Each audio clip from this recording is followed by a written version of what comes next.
I'm up at the boatyard, kind of on a bit of a different mission today. It's wild camping and photography. And as you see, I'm up on my bike, got my camera gear, and quite frankly I'm drenched because over there is a big doom cloud and it's heading straight for me. Now, to be honest, I have stood here in the rain because that's the second cloud coming in. I've stood here in the rain waiting for the rain to stop, for the sun to come out and shine a little bit of sunlight on those towers. Not sure I got the right shots.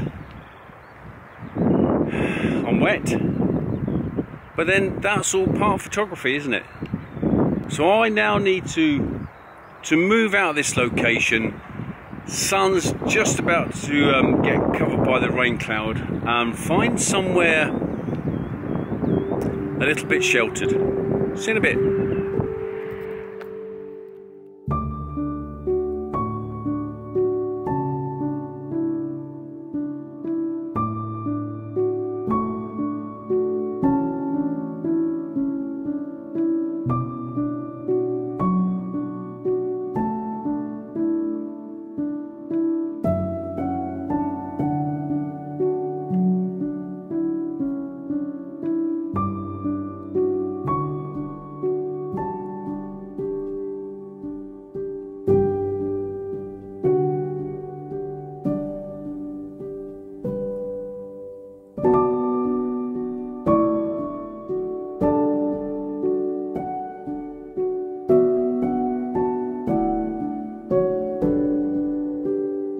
This seems to me to have been a family business.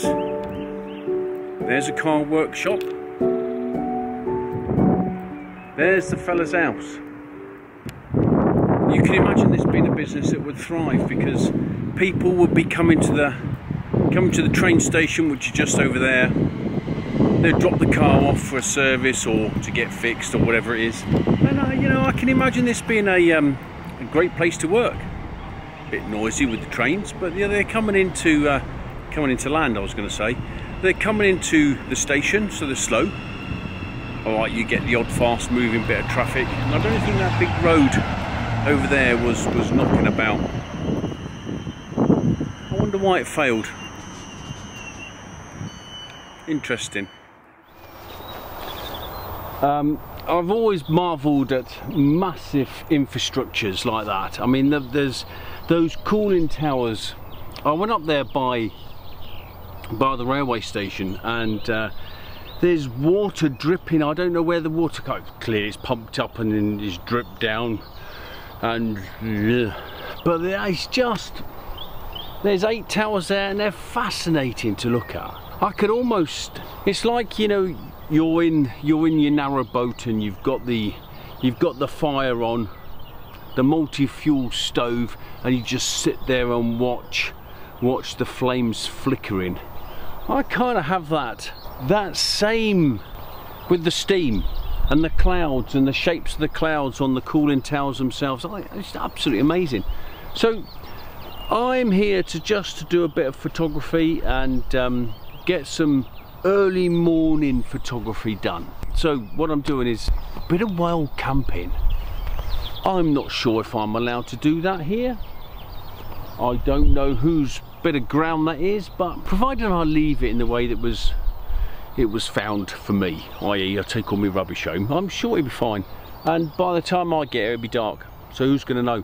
So I'm not a photographer, don't claim to be a photographer, but I just like to take photos, and my aim is to improve, and I want to do some of this when I'm on the cut.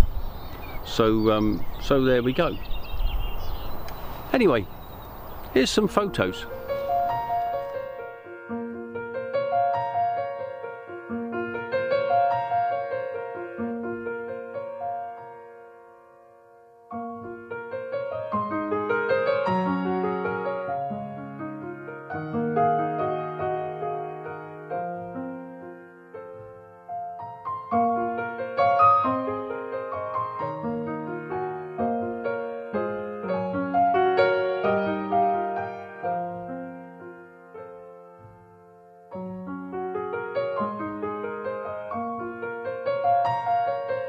I am going to love this lifestyle. You've got some people.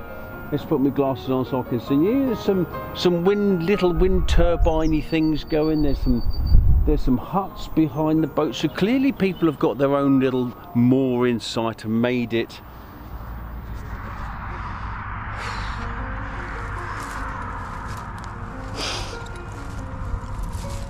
It's not far. I'm just out of shape. That's all.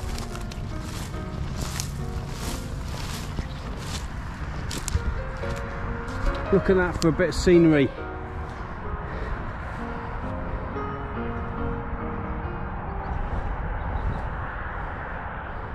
I'm not so sure I'm in the right place.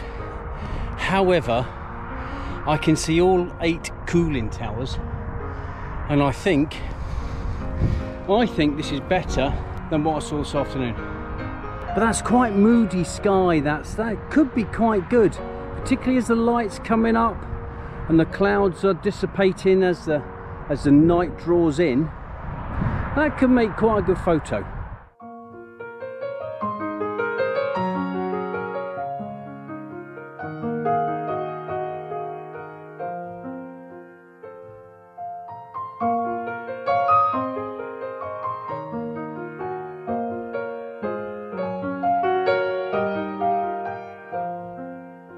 The clouds are lifting a little bit.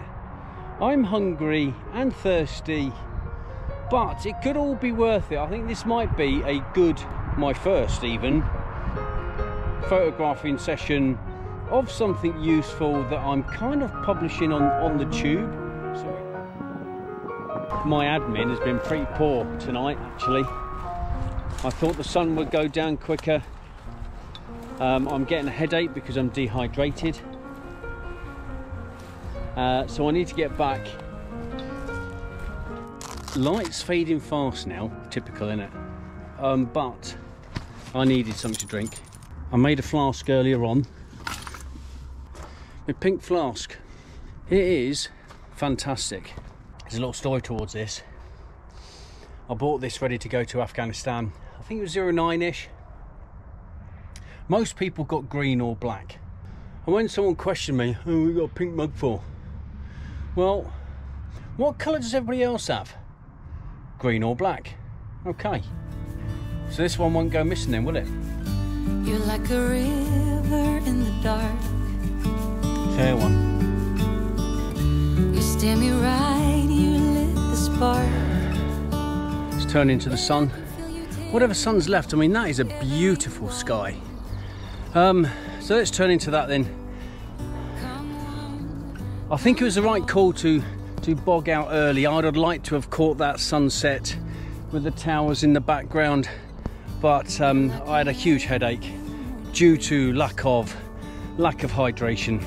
So I had my cup of tea, my pink mug, and also had a big drink of water. So I'm going to put the kettle on. Okay, I'm going to put some water on. But coming up the canal, I could smell the wood burning, the coal burning. I mean, it's not a cold night. I'm sweating. I'm a little bit away from the boats because sound travels at night, and I don't like to shout. I've come in at last light. I've stayed out the way. Hopefully no dog walkers are going to catch me. Anyway, I've got my kettle on.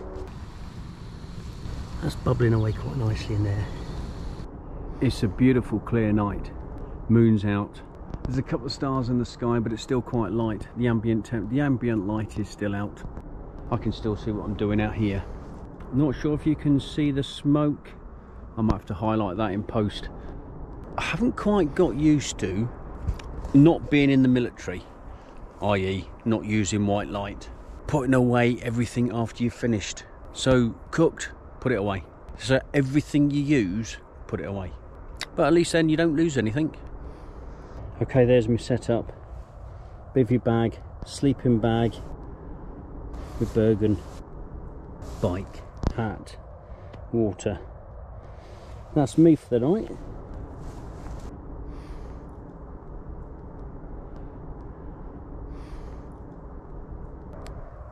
Turn light off. Having messed about, walked around, seen a few aircraft landing, listened to some trains moving, ducks quacking. The morning course hasn't started yet, and it's only 4:15. I wish I'd stayed in my bag another at least hour and a half. I think I've struck lucky. I don't think you can fail not to get a good photo, and I think it even makes me look good. When I woke up, the mist was low-lying and there was mist everywhere, and then suddenly the mist started to evaporate, disperse, and that's the scene you get, and I just think it's amazing. And I suppose it even makes me look like a half reasonable photographer. Today I struck lucky. Planned-ish. What the end result is, we'll have to wait and see when I get back. But, wow. More of this to come when I've got the boat and it's floating and it's doing what it's doing. A little bit of foreground interest. Subject matter over there was the towery things, boaty type stuff here. So nice little picture, you know, sunrise over there, fantastic. Over here, look, mist eerily hanging around the wood line. I just think it's fantastic. Water brings out the best in me. Just love it. Brings out the best in my photos. You're like an early morning breeze. Your soft red lips and gentle tease. You must have been sent just for me. Come one, come all, just when I need you. Benefits of knowing how to shoot, even though I did that poorly. Stand in supported position. The position and hold must be firm enough to support the camera. The camera must point naturally at the target. Sight alignment, composition must be correct, and the shutter must be released and followed through without any disturbance of the camera's position. Through the fields Gift. of young romance, and under blue skies with an open glance, we head over heels filled with dreams. Come all, everything, just when I need you. You set sail and navigate, but when I need you, you lift me up till we levitate. You're mesmerizing, hypnotizing. My eyes are set on. This one was quite a nice shot because it's framed between that tree and that tree. We can go wherever. We can be whoever. 2 chimneys, 2 boats, 2 chimneys. Just when I need you, you set sail and navigate. But when I need you, you lift me up till we levitate. You're It's a bit of a shame that some of these boats along this pontoon appear to be abandoned, unkept. So I think this boat on the forefront here has got great character. Need a bit of work. I haven't been wild camping for a while. It's the first time I've done it in the UK. Of course, I've done it on exercise and I've done it in different countries. I'm just a little bit out of practice. I've still got the knowledge, it's just took me a little bit longer to do admin in the field than it would have done 10 years ago-ish. Anyway, but the story of yesterday is I haven't cycled for a while and I've got saddle sore. It was hard work.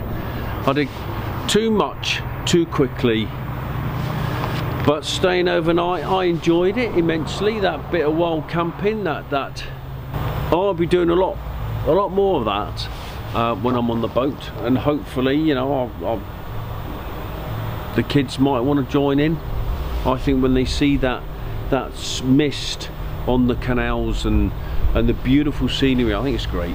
But as I say, yeah, I'm not a photographer, I'm just learning, and there's only one way when you're just learning.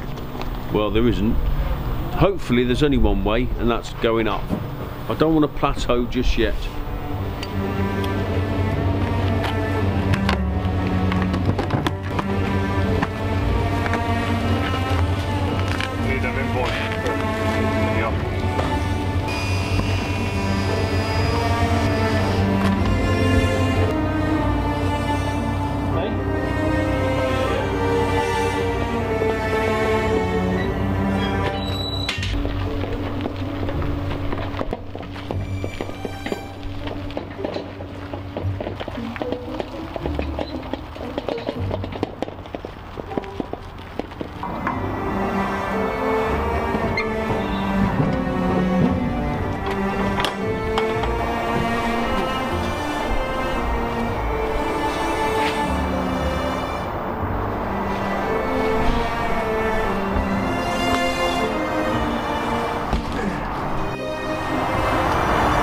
$47k, that is.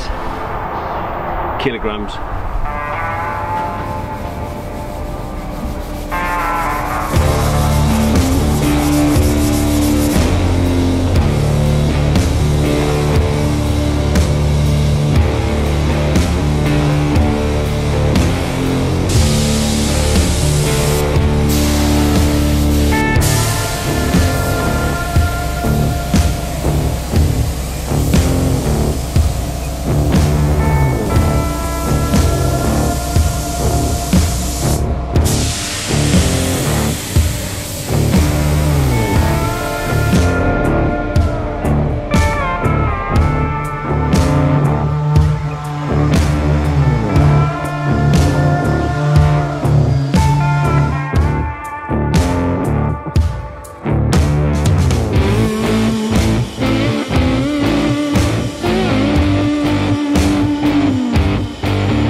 Trim going on top of this.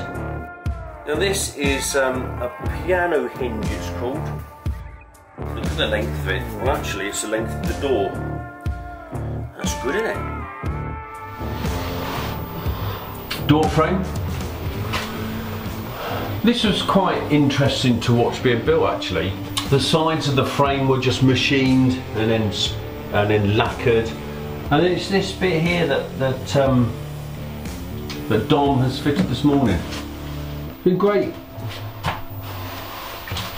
Door frame. So he's got three to make. Mark the painter has finished off spraying all the bits of skirting that goes into the kitchen, all the kitchen type stuff. That was all sprayed this morning.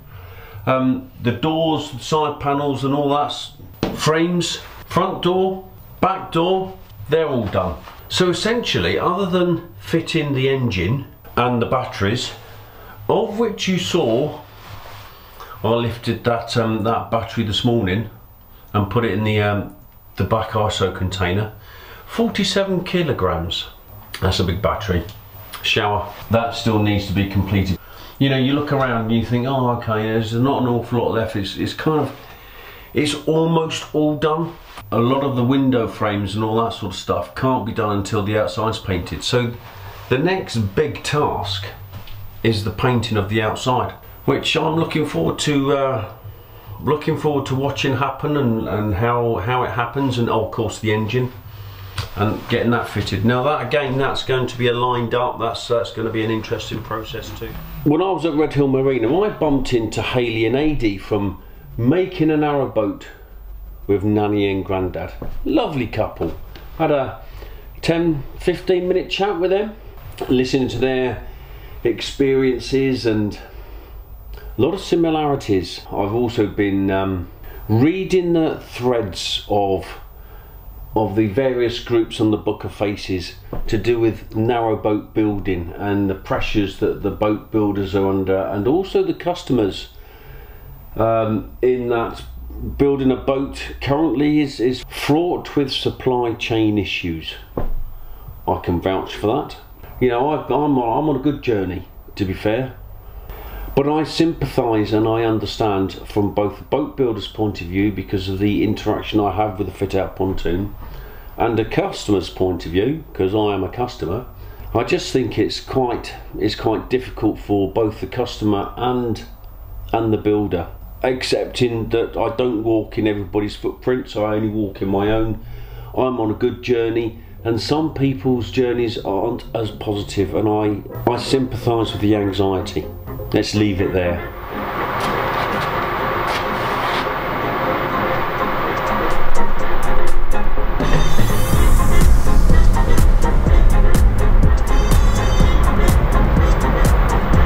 Like a massive jib. Another week done. It's Easter weekend this weekend, so the lads are knocking off a little bit earlier. Well, tomorrow, Easter Friday. Good Friday, as I call it. I had a good Wednesday, going out there, doing a little bit of photography, bit of wild camping. I can still do wild camping, but I just need to practice a little bit more and become a little bit more supple. And my undercarriage is sore from all that cycling yesterday. Oh, can hardly walk. Mark the painter's back, doing all the painting of the blue stuff. He has to put 3 coats. Should look nice. Dom's doing the edges, the door frames in the. I've got three door frames. Office going into the office. Office going into the bathroom. Bathroom going into the bedroom. Cabin. Heads. Office is still an office, even in Navy terms, I think. Unless some of you Navy fellas can put me right on that. Other than that, have a nice Easter break. Thanks for watching. Thanks for subscribing. Thanks for liking. And I don't know what's going on next week, but I'll see you next week.